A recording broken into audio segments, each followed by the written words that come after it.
Droši vien īstais brīdis saukt tālāk kā Indru Rogu, režisori, kas strādā ar to kino, kurā tomēr var kaut ko mainīt arī skatītājs, man ir aizdomas. Un pēdējā laikā diezgan populārs piegājiens, starp citu. Bet, Indra Roga, lūdzu.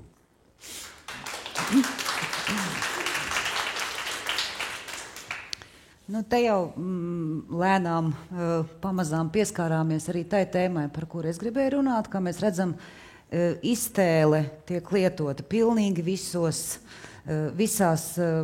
jomās, kurās mēs strādājam un dzīvojam.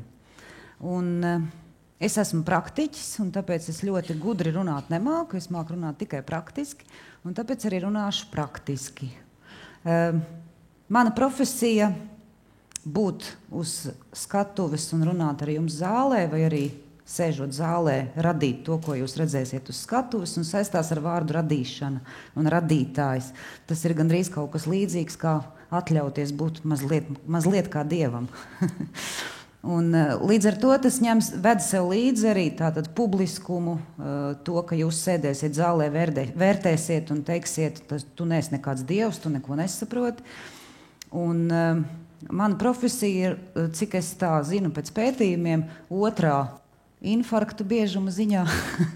Lidotāji esot pirmajā vietā, režisori esot otrajā.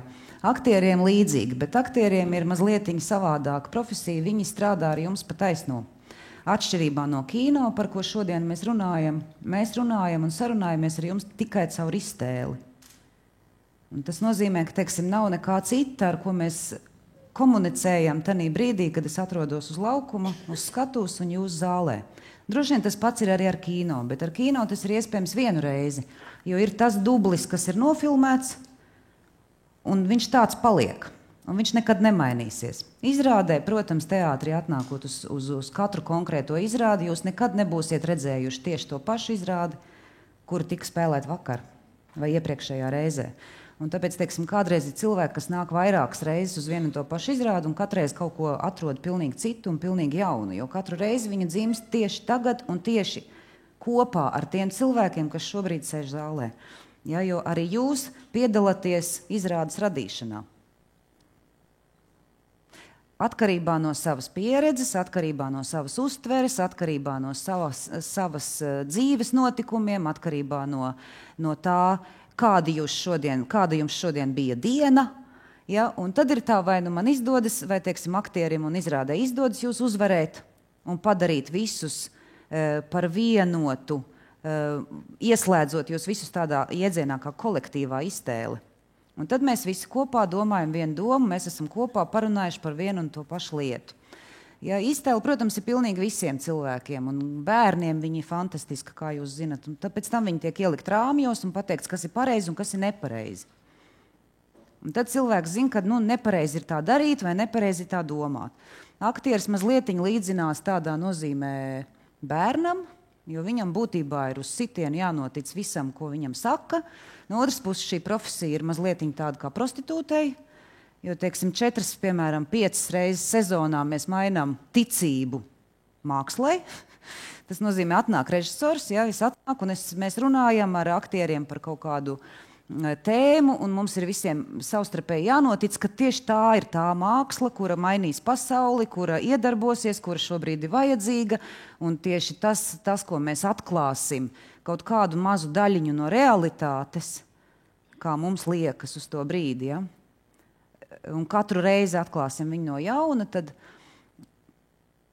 tieši tas ir tas, kā vajag dzīvot. Un tad paiet 2 mēneši un atnāk pilnīgi cits režisors, kuram ir pilnīgi cita ticība, un aktieris tā kā prostitūte pārlec otrā ticības lauciņā, ja, pārgriež visu savu galvu, pārkārto visu savu organismu, lai viņš ticētu, ka tieši tāds teātris ir īstais, vai tieši tā māksla būs tā, kas kaut ko mainīs.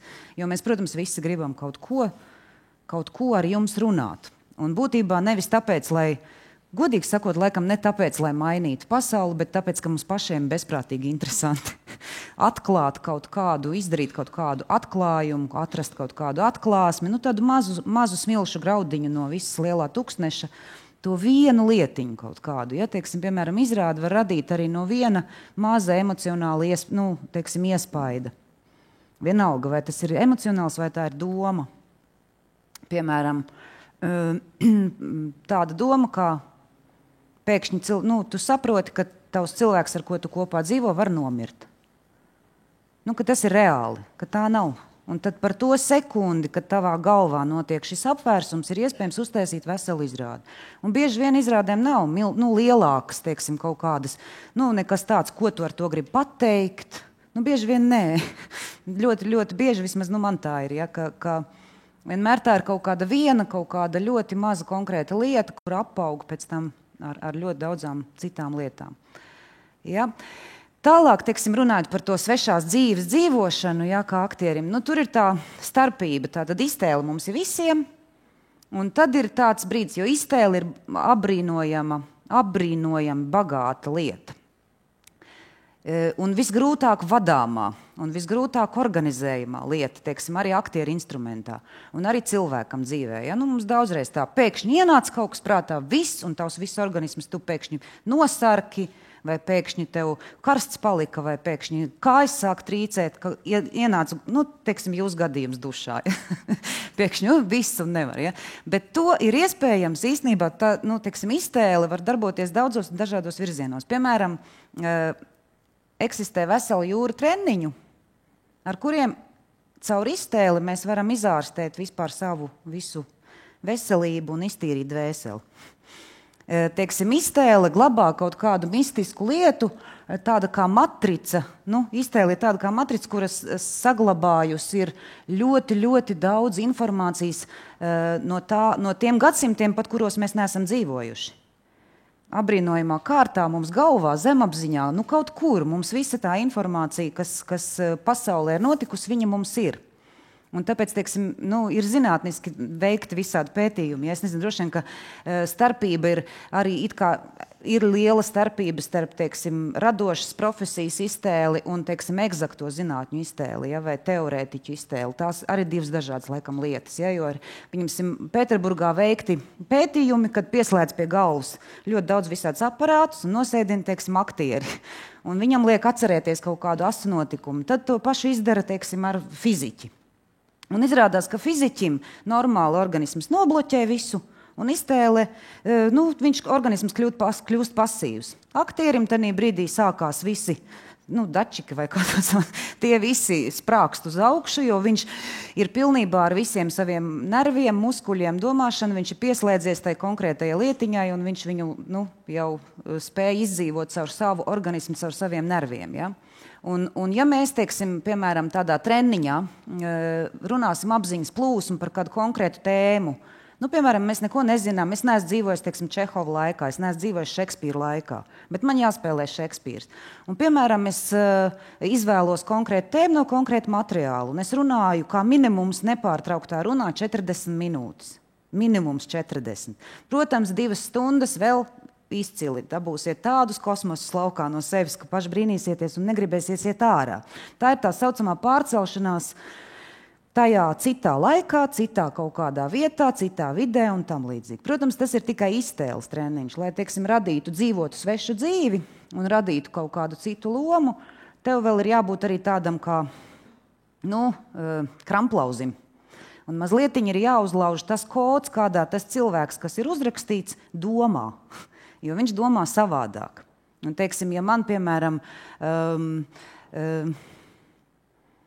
vienalga, man, teiksim, bildīte, teiksim, Dievs ir tāda bildīte kaut kāda galvā. Es, teiksim, pateikšu jums kaut kādu vārdu, jums katram būs sava bildīte galvā. Tad, teiksim, jūsējā noteikti būs pilnīgi savādāka. Ja, un tā ir tā lieta, kur man jāsaprot, ka tas cilvēks domā pilnīgi savādāk, un viņam galvā domas savādāk kārtojās un veidojas. Viņam ir cits pasaules redzējums, cita loģika pat. Ja. Un tad, teiksim, ja tā tiek klāt, tad ir bezprātīgi interesanti, un tad tu vari spēlēt, un tad tu vari improvizēt, un tad ir viegli. Ja tam netiek klāt, tad nekā. Ja. Tagad es apstājos, tāpēc, ka 5 minūtes. Tad es jā.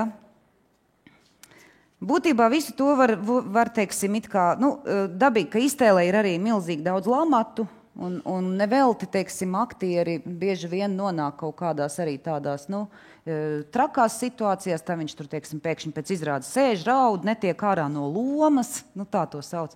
Patiesībā tas vienkārši nav profesionāli, jo tur sākās tieši tanī mirklī sākās tas profesionālisms, ka tu māki ielīst iekšā un tu māki arī izkāpt ārā. Un tās divas lietas, ka tu pārvaldi savu organismu, galvu un tava kontrole ir tik liela, ka tu vari lēkāt. Tad tur būt, tad tur. Un zināt, kas tev ir jādara pirms un kas tev ir jādara pēc, lai tu varētu dzīvot veselīgi un pats sevi nepazaudēt. Lai tu varētu atklāt kaut kādu citu realitāti, to, kas ir ārā. Mēs zogam no jums īstenībā, no dzīves, cenšoties, teiksim, vienalga novērojumi saucamie, ja, kur paņemt vienu smaidu, vienu skatienu, to paņemt priekš tā cilvēka, ko es spēlēšu, ja, gaitu, tūkstošiem lietas, ko mēs uz ielas laukā redzam, notikumi, mēģinot atklāt notikumu būtību kaut kādā veidā. Un tad pastāstīt jums ļoti tādā saspiestā variantā esenci. Jo tas dzīves laiks, protams, nekādā sakarā nav ar to, kas ir uz skatuves vai arī kino droši vien. Nu tā, tas tāds ātrvilciens pa tēmu.